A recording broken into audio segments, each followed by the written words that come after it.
हमने पिछले पार्ट में देखा था जब इम्तिहान का भाई पलंग से उठता है तो हवा में मुक्के फायर करने लग जाता है। उसे देखकर इम्तिहान भी हंसने लग जाता है। तभी उसे याद आता है जिस लड़की से उसकी बहस हुई थी उस लड़की को उसका छोटा भाई पसंद करता है। लेकिन तभी उसे याद आता है कि फेंग्यू की आंखें उसकी माँ की तरह है। उसे बहुत गुस्सा आता है और अगले दिन जब वो कॉलेज में जाता है तो लड़कियां उसे बहुत परेशान करती हैं, इसलिए वो पढ़ाई में मन नहीं लगा पाता है। दूसरी तरफ प्रिंसिपल और उसी टीचर को दिखाया जाता है जो दोनों बात कर रहे थे कि वो लड़का कॉलेज में रुकने के लिए मान गया है। अब आगे लेकिन इम्तिहान तो दूसरे कॉलेज में जाने की सोच रहा था, इसलिए वो टीचर के पास जाता है और उन्हें बताता है कि मैं दूसरे कॉलेज में एडमिशन लेना चाहता हूँ। लेकिन इस कॉलेज की एक खासियत होती है, यहाँ पढ़ाई के अलावा और भी क्लासेस चलाई जाती हैं जिसमें बॉक्सिंग करना, रेसिंग करना, फाइटिंग करना सिखाया जाता है। यहाँ के विद्यार्थी पढ़ने से ज्यादा इन क्लासों में समय बिताते हैं। इन क्लासों में इनकी कलाओं को बेहतर किया जाता है ताकि ये अंतर्राष्ट्रीय स्तर पर अपनी कला का प्रदर्शन कर सके। यहाँ की कुछ लड़कियां बॉक्सिंग करती हैं तो कुछ लड़कियां टाइकोंडो और कुछ लड़कियां जिम्नास्ट भी करती हैं। फेंग्यू और जोई बॉक्सिंग क्लब में होते हैं। यहाँ पर जो विद्यार्थी आता है उन्हें इन सब क्लासों को दिखाया जाता है ताकि वो उस क्लास में जा सके जो उसे पसंद हो। इम्तिहान यहाँ बॉक्सिंग क्लास में आता है जहाँ पर फेंग्यू और जोई फाइट कर रही थी,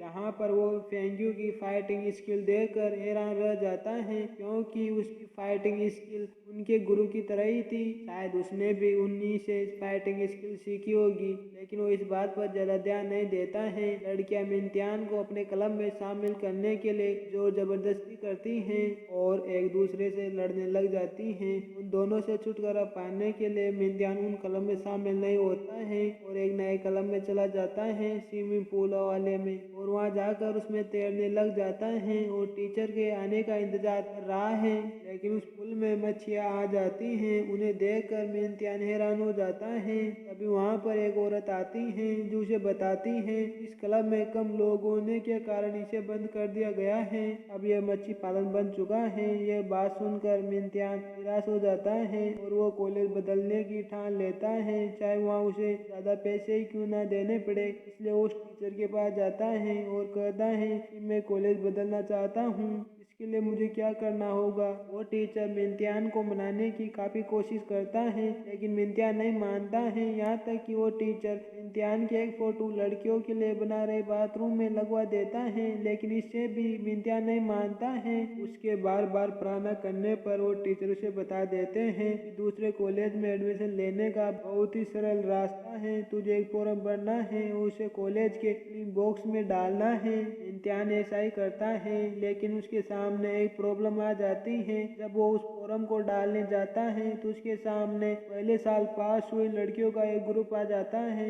उसे रोकने के लिए उन औरतों को प्रिंसिपल ने भेजा था ताकि इम्तिहान बॉक्स तक ना पहुंच पाए। वो औरतें इम्तिहान को एक ही झटके में हरा देती हैं और इम्तिहान वापस उसी टीचर के पास जाता है। वो उसे दूसरे कॉलेज में जाने के लिए मना कर देते हैं और उसके सामने एक प्रस्ताव रखते हैं कि उसकी फीस का समय 30 साल बढ़ा देंगे अगर वो उनकी बात मानता है, तो जिससे इम्तिहान को कोई पैसे नहीं देने होंगे और वो फ्री में पढ़ सकता है। लेकिन अभी भी वही प्रॉब्लम थी कि वो हजारों लड़कियों के बीच में इकलौता लड़का था।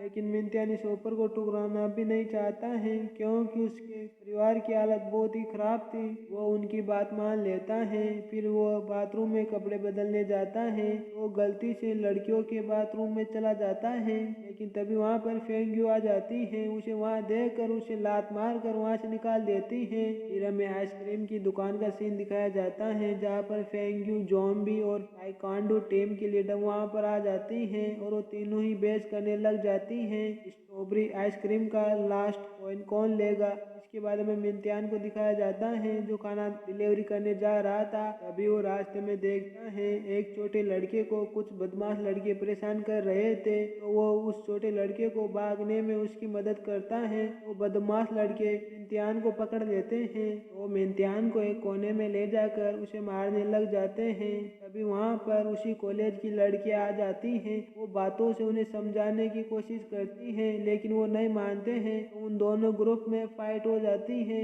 एक लंबी लड़ाई के बाद वो लड़कियां उन बदमाश लड़कों को वहां से मार कर भगा देती हैं। इम्तियान उन सबको अपनी मदद के लिए थैंक्स कहता है और इस हादसे के बाद वो सब अच्छे दोस्त बन जाते हैं। इनकी दोस्ती के कारण उसकी कॉलेज की जिंदगी अब इतनी बुरी नहीं रही है और इसी कारण से इम्तियान अब इसी कॉलेज में रुकने का फैसला करता है। इसी के साथ पार्ट यही समाप्त हो जाता है। मिलते हैं अगले पार्ट में, तब तक के लिए गुड बाय।